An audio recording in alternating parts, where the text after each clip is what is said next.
Have you ever wondered about SIDS? SIDS is known as sudden infant death syndrome.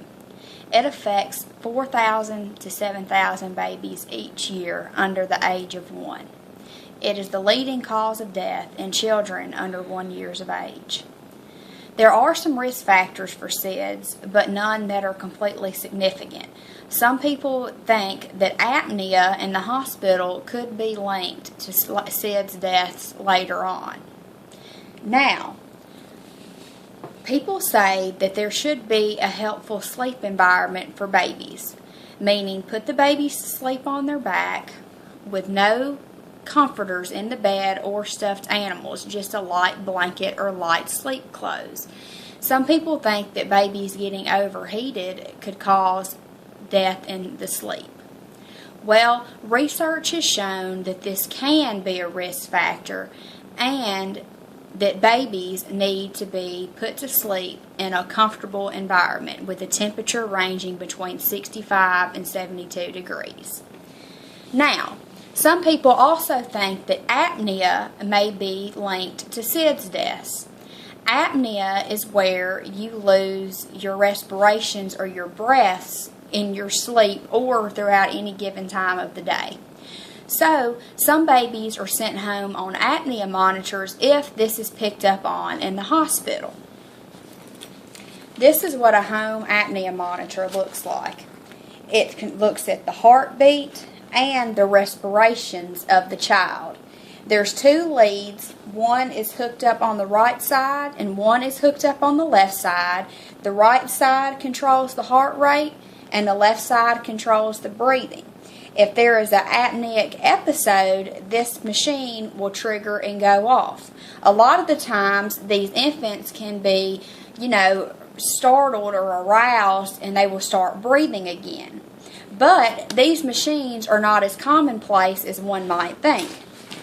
A lot of the times, babies are only sent home on apnea monitors if an apneic episode is noticed in the hospital or if the parent of a previous SIDS baby requests that they want their new child to go home on an apnea monitor. Pulse oximetry machines also are not commonly used after a baby is born. The pulse oximetry measures the amount of oxygen that's getting carried in the baby's bloodstream. This could also be a preceptor to SIDS, but these tests are not normally done after a baby is born. All parents are normally told about SIDS is to put a baby on their back to sleep and limit the amount of clothing and try not to bundle the baby up. But research has also shown that now SIDS may be linked to an abnormality in the brainstem. This controls our sleep-wake cycle. What happens with babies of SIDS is that their sleep-wake cycle in their respiratory center of the brain, it's not alerting them to wake back up. So they die in their sleep because of the apnea that they haven't responded to. A normal person may have bouts of apnea, but they're able to wake back up. But this baby, they just stay in this deep sleep and they stop breathing and they're unable to be aroused.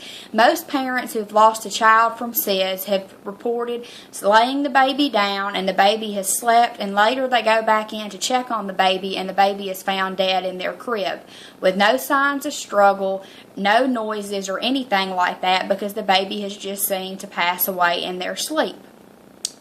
Research has shown that there is not much that can be done to prevent SIDS deaths, but I beg to differ.